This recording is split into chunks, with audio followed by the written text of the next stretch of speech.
Welcome to The Growth Project, a podcast brought to you by AMPLOS. Dr. Drew Brannon, joined by Dr. Cory Shaffer today. And we're going to get into a little bit of we've been trying to kind of touch down in this college football space while we can. I guess we could do that anytime, really, though, right? We could, yeah. I don't know. I guess our involvement with the programs and stuff and trying to give the people what they want. But I mean, like it's most salient probably right now because we're during in college football season. Yeah. But sure. I'm saying we could maybe jump into this other times of the year too. Capitalize off the moment, though. Yeah, right. So want to talk today about how difficult and challenging it seems to be to achieve at a high level, at the highest level of success and then stay there. And so although we are going to use kind of the backdrop of college football to discuss these principles and I think complexities apply broadly across really every industry for any organization that's trying to, and we don't just mean like at the top. I think it's pretty well understood, like in college football especially, no one is going to like win the national championship and then just always win it. It's not going to work that way. I think what we really mean is like how do you get to the point where you have situated yourself in like maybe the upper tier of achievement and then sustain it. Yeah. Does that, you agree? Are we on the same page with that? Yeah. I mean, I think it's inspired by, I think just some of the stories that are writing themselves so far across the college football landscape in the 2024 season. Like you mentioned, I think it applies, having worked in college sports more broadly, not just football for the last 10 years or so, it certainly applies in other sports as well. We'll focus in on college football just because, it's sort of king of the castle for one. Yeah. I think a lot of our listeners are tuned in and are interested to hear what we have to say in this space. So, but yes, it's not so much about just, hey, let's take the 6 programs who have won national championships in the last 20 years and pick them apart. Like that's not the point. It's more so just, a sustained level of success, maybe the top tier of college football, ranked year in and year out, maybe the top 15, the top 20, somewhere in that range. Yeah. I think that's what we're looking at. Yep. And I think the timing of this is really good because it's evident that college football we're playing in a new space. Mm-hmm. This is an entirely different game. And what's so fascinating about that to me is I don't think we fully realized that until it just started happening this year. I think one of the earliest examples I can think of that is like when Bama lost to Vanderbilt earlier this year, and there was a couple dominoes that fell around that time, although maybe not quite that seismic. It was like something's going on here. Well, I think it more personal and close to the heart for me, I think, has just been watching Florida State all year. And for those of our listeners that aren't aware, Dr. Shaffer did get his PhD at Florida State. Alum of Florida State. First watching closely and now just watching from a far, far distance, admittedly. It's been kind of on my radar there, just trying to understand, like, how do you go from 13-0 and until your star quarterback and Heisman contender gets hurt, like you're probably right there in the hunt for a national championship, right? And going into the 4-team playoff, not 12-team playoff, and all those things. That transpires how it does, but to just fast forward essentially 9 months from that last year to where and how this season has gone for them sitting at 1-8, I think. I think it's 1-9. 1-9. Yeah. And just be what seems to be one of the worst teams in college football. Yeah. Like they're bad. Right. I think I've been thinking about it all year, just like what in the world happened. And just, I probably have some of my observations. I don't know a ton about the program, like the inner workings of it, but I think this has been on my mind quite a bit. And then you see sort of simultaneous to that, all these other things playing out. Like all of a sudden Vandy beats Alabama. Yeah. Right. They're on the map. And Indiana with Curt Cignetti and coming out of nowhere, and as we sit here today, sitting at 10-0, it's like, okay, what's happening? Right. Where some of these programs seem to be on the rise, and who knows if they'll stay there? That's not the point, right? It just seems like the rise and the fall is so drastic in 2024 compared to ever before. It just feels we should talk about it. Yeah, and I think in addition to that, one thing that's apparent is there's way more parity that's out there when it comes to college football. But I do think it's made for a really fun season. So like it's really interesting, way more interesting than college football has been, I think, over the last couple of decades, where you've had just a few programs dominating the sport. But it feels a lot more like the NFL at this stage of the game. Yeah. Which again is, I mean, if we're comparing this to a product that is like made for entertainment, then, you know, from a fan standpoint, I think it's certainly. Yeah. And I mean, you know, now this year too, add in 12-team playoff and how more teams, more programs and fan bases are in it at this point in the season. Yes. Than the previous 10 years with just the 4-year or the 4-team college football playoff. So in a lot of ways, like you said, it's a lot of fun.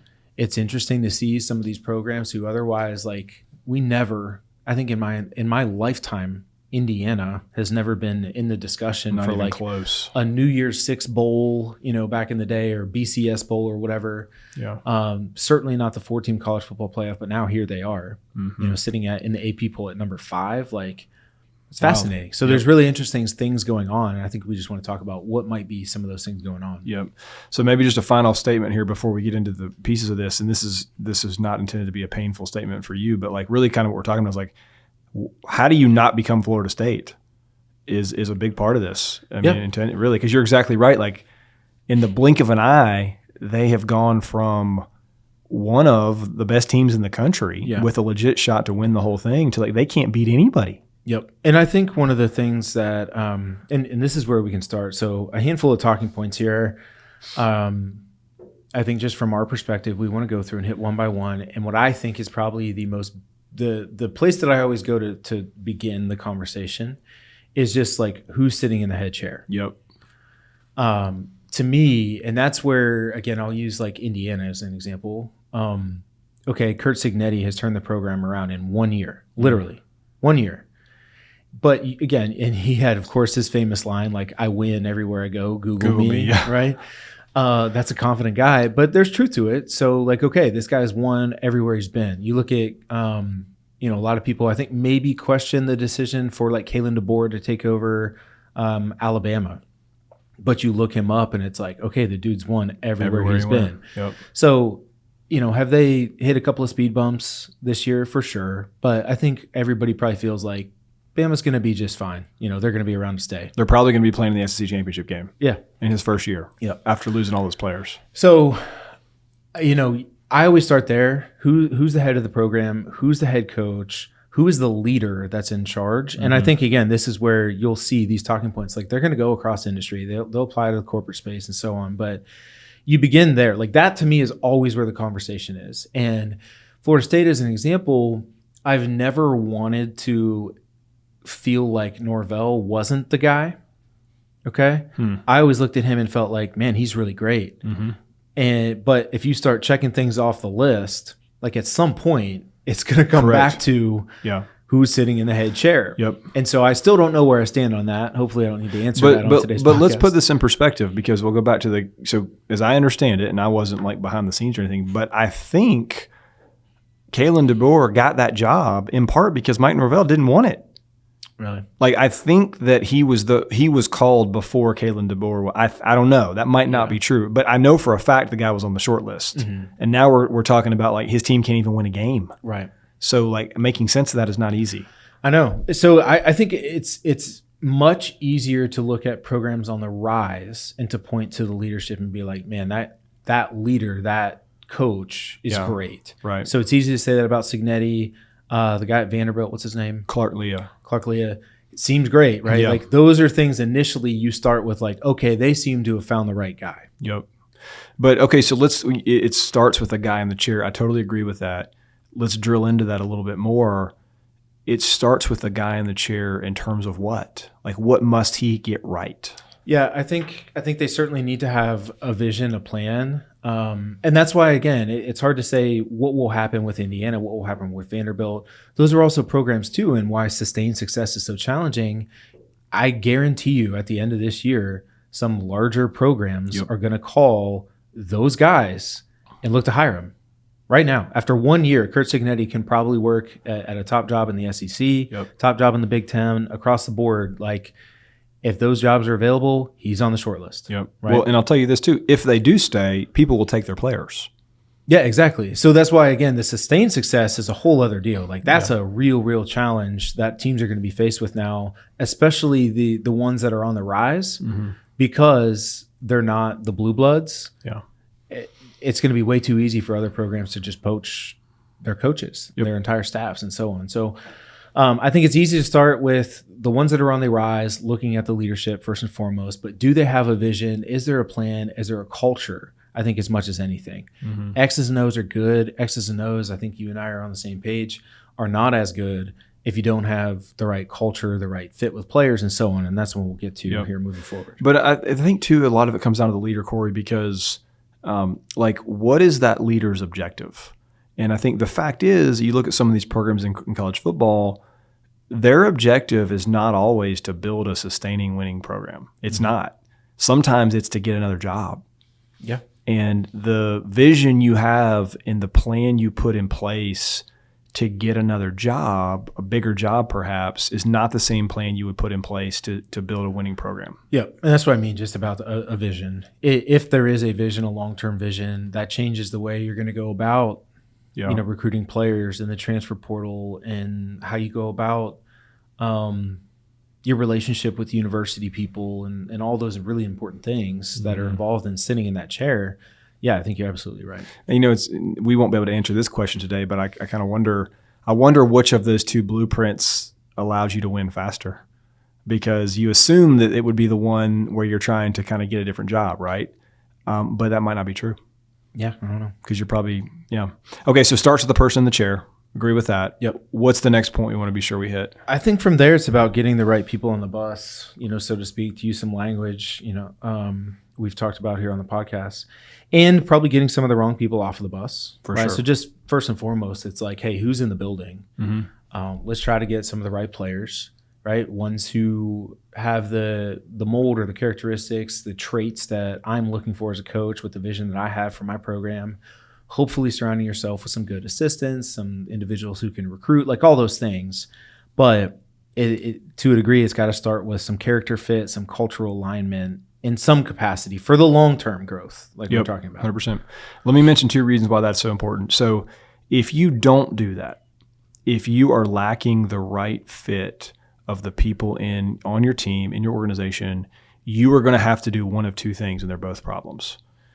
One, you are going to have to spend an inordinate amount of time dealing with garbage. That's a problem.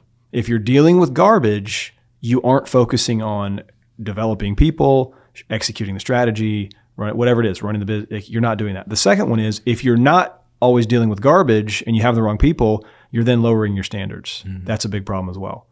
And you're going to have to do one of those 2 things if you don't have the right people on the bus, because there's no other option. Because if you have the wrong people on the bus, they're going to behave in ways that are contrary to what you need people to do. And so then go back to the person in the chair, you got a decision to make. Are you going to spend more time than you can afford to spend dealing with their garbage? Or are you going to lower your standards and be permissive of behaviors you shouldn't? Yeah. You sprinkle in enough talent. Like that's going to matter. That'll probably set your floor, your ceiling, however you want to think about it. If you have enough talent, but kids that are just fully bought into what you're doing, I think if you probably stack up rosters of Vanderbilt and Indiana to, Alabama's, Georgia's, Oregon's, they don't whoever, look the same. They do not look the same. Yeah. And so I think you need enough talent to kind of be in the conversation, but clearly it's more than just talent. Oh my gosh, yes. And that's what I think. That's why I started with number 1 is the leader, right? Yeah. Like that individual, I think probably matters more than any other variable. From there, it's about the people that get around them and how do they get them to buy into what they're trying to do. Yeah. And let's be clear what we mean. When we say buy in, the psychological decision of buying in can be very kind of what I'll call climate dependent, in that I've got a feeling everybody in Indiana's bought in right now. Yeah, no doubt. They're 10-0. They're 10-0. Who's bought in Tallahassee? Probably not very many folks. I don't think so, unfortunately. And then what about people in the middle? And that's probably where the rubber meets the road, because it's less about the extremes, but like On the climb, you're going to spend some time in the middle. You're not going to take over a job in college football. You're not going to take over a job for somebody who was like 2-10 last year, and the very next year, I guess, I don't know what Indiana was last year. They weren't 2-10, I don't think, were they? That's a great question, but if they are, you're going to eat those words. Well, no, I don't eat words to anomalies. So if that's kind of an outlier, because that's not the norm, like you're going to spend time in the middle, and while there, how many folks are bought in? They were 3-9. 3-9. See, they weren't 2-10. But they haven't beaten anybody in the top 25 yet, so we'll find out how good they really are shortly. Yeah. But I think you understand where I'm going with that is being bought in when you're undefeated isn't hard. No. It's easy. I don't even think, again, it takes you to get to 10-0. I think you've probably got some individuals sort of in the middle as you're describing them. They're kind of on the fence. And it's like we're 3-0, we're 4-0, we're 5-0, and all of a sudden there's some momentum, and they're the ones who very quickly are left with the decision, like, am I in or out? And as long as you're winning like that, I think it kind of pushes them over the edge, because what they're waiting to see is just like, okay, but does this actually work? Yeah, I've actually heard that from athletes, right? A new coach comes in or takes over a program, and everything's kind of different, and they'll do it like they're compliant. But until they see results and how all of that process and whatever it is they're doing in the day-to-day, whatever that coach is preaching, in team meetings and so on, now they get some results to back it, and they go from compliant to compelled. Like now I see it. Now I understand it. And it pushes them over the edge, and you get something pretty real pretty quick. Mm-hmm. Okay, so still kind of in that category a little bit of like right people, wrong people. This element of valuing relationships, valuing people. How do you do that? Because like that's a must. If and when people feel like they are only being valued for what they'll bring to the table or deliver, it's not hard to see through that. Mm-hmm. And so what we're really saying specifically in college football is, and this is where the tension can be great, value people, care about people first, and yet you have to be successful. Like to keep your job, you have to win. You have to put points on the board. Doing that while valuing people can feel like competing demands, for sure. How does that look when it's done well? I mean, it's probably a great question for you. Georgia's sustained success over the last, however many years that you've been involved. So you tell me. Well, I don't know. Maybe you should take this one. You're the number one team in the country. But I think it's about being honest with people. It's about telling them the truth. It's about knowing to the degree that you can, like just who's not going to probably make it. You got to know your environment. And like the reality is our environment is really hard. And some people, it's just not going to be the right situation for them. And so I think you got to, as best as possible, filter out folks who aren't going to be able to handle how difficult it is physically and mentally. And then I think what helps us is rarely do people need to be on the field fast at Georgia. Very few freshmen play. So it makes it easier to like love these guys up a lot throughout their freshman year because we're not counting on them for much. Mm-hmm. And we can deal with their mistakes and their growth pains easier and kind of keep more kind of a person-centered focus. I think you also kind of have to do that to keep people there. They're not used to not being the big fish. Yep. So if you don't value, so I think we just understand the importance of valuing people really, really well.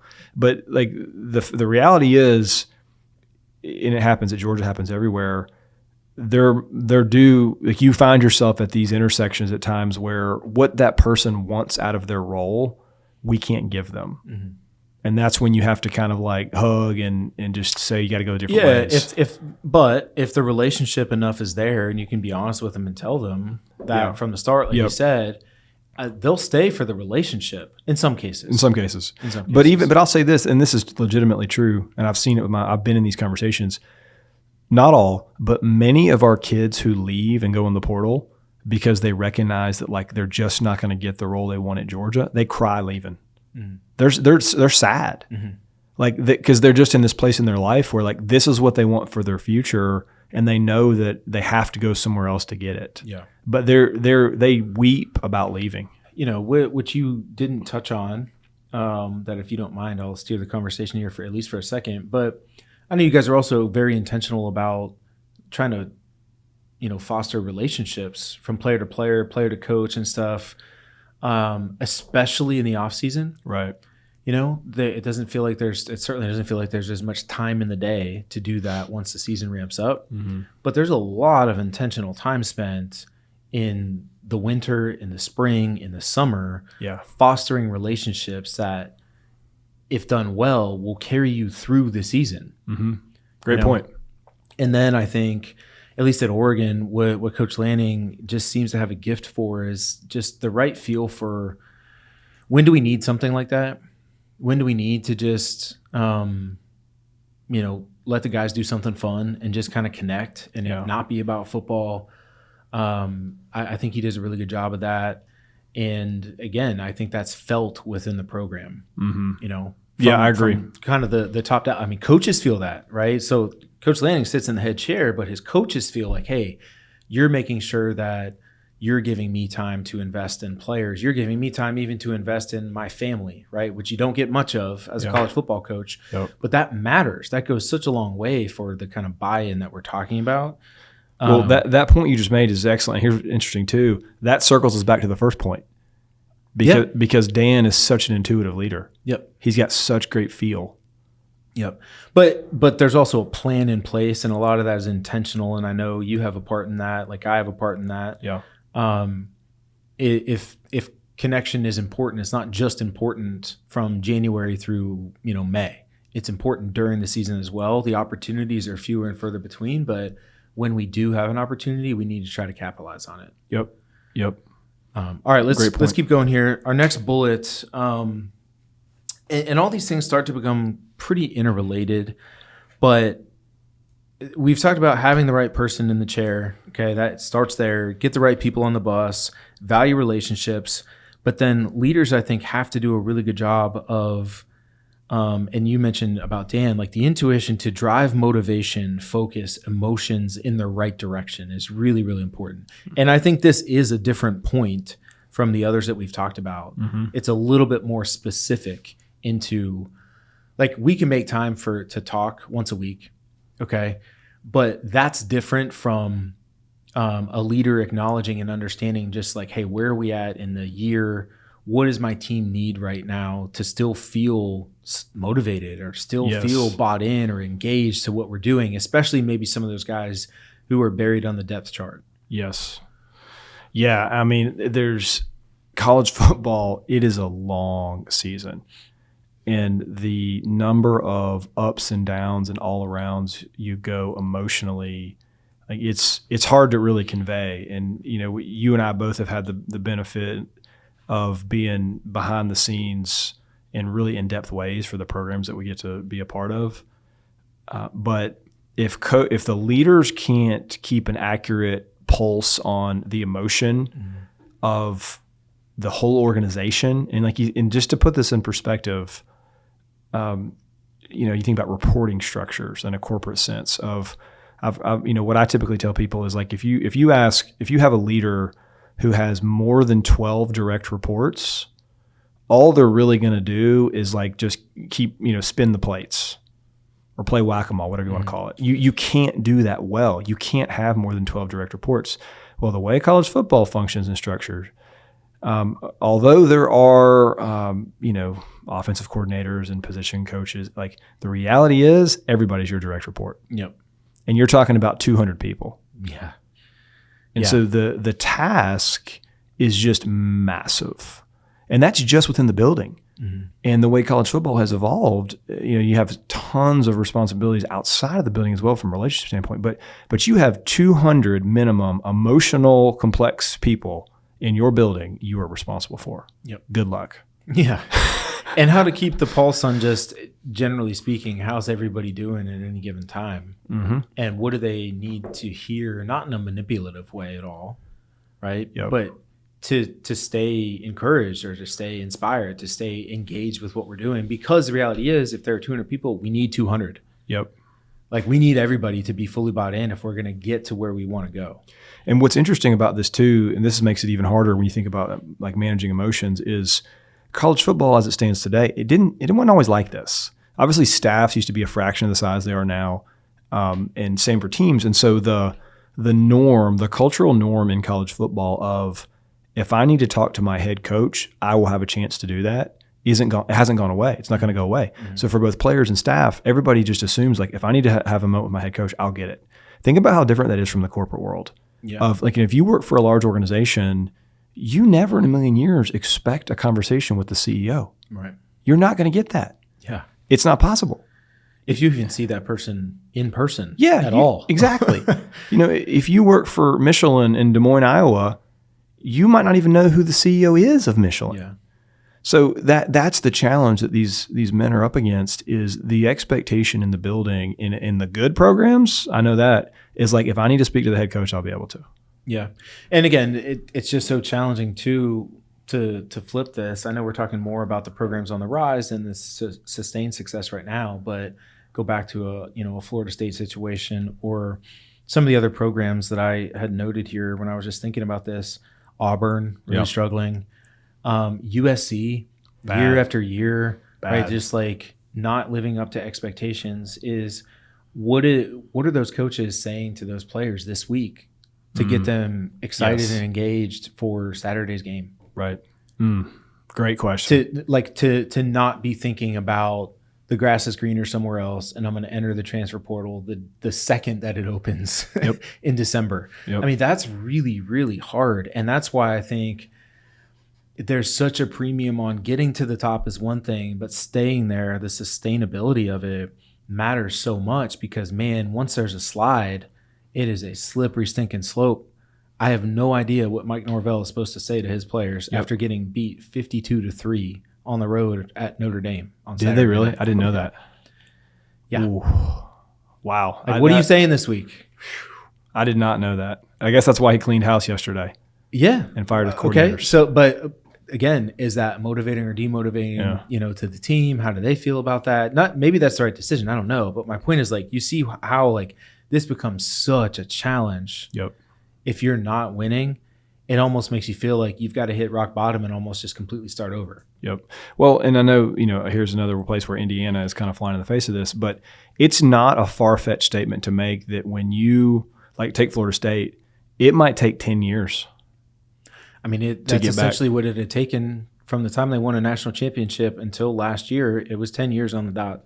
Yeah, so where they are today. It was a steady fall off initially, and then it was a rapid decline. Yeah. Hit rock bottom and had to build it back up. They might be a decade away from being good again. All right, let's move on. let's hit our final point here. Okay, so final point here. Let's talk about internal champions. So what do we mean by that? Yeah, I think this is where I'll come back to Florida State, I guess, for a second. Just keep pouring salt in that wound. But to me, what just on the surface of it and what it looks like is such a different team than it was last year. So one, you have an appreciation for like, man, there was not just like a lot of talent on the field last year, because I think they have plenty of talent on the field this year too. Yep. There's a lot of talent, but clearly a lot of leadership and like just high character individuals. But when you're going to the portal to replace players year after year, this is sort of what ends up getting sacrificed. Yep, totally. Is you get a bunch of independent contractors like mercenaries who come in who are there to get paid and do a job, right? But their focus is not on like, oh, I've dreamt about playing Florida State football. Like, no, because you came from Alabama, right? So playing at Florida State, I don't think was your dream. Right. So they're not bought in necessarily to the culture, to the significance of playing at Doak Campbell Stadium. Like they could care less. Right. They're there to get a paycheck and to take one step closer to the NFL. So what you don't what I think ends up being sacrificed is you don't really have anybody champion like, here's the culture. Here's what it means to play for us. Here's how we do things within this program. Mm-hmm. This is what we are all about. Like that just gets lost. And I know a coach's responsibility is to kind of revisit that stuff year after year, but I'm sure you would agree. I don't know if anything substitutes that coming from the players within the program. Nope. Who basically set the tone for this is how we do things here. Yep. When that's lost, I mean, that's a really, really big void. Yep. Yeah, I mean, I'm just thinking about they're probably about 2 or so hours away from rolling out to practice in Tallahassee today. what's that practice going to look like? Can you imagine? Like, I mean, there's no way they have any internal champions. Yeah. Because their entire team is... Or they may. Let's just say you've got some players who have been around for a couple of years, let's say under Norvell. Maybe. They saw when it looked like when it was really good. But unfortunately, if those players aren't, like, they don't have a prominent role, you know what I mean? Exactly. If they're not viewed as there's some leaders limitations on the team, it sucks, but there's truth to that, right? It's like, well, if you're a champion of the program, but you haven't seen the field all year, unfortunately... In that world. Yeah, in that world, that doesn't carry much weight. No. So you might be fully drinking the Kool-Aid, but nobody else is drinking it just because you are.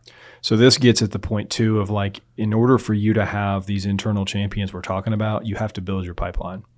And there's got to be a strategic, systematic plan you're following. Yeah. And this is why I wanted you to speak on this, because I think you guys have done this really well. You can't just think about like, oh, okay, our leaders this year are our juniors. You don't have a whole lot of seniors in college football anymore, for obvious reasons.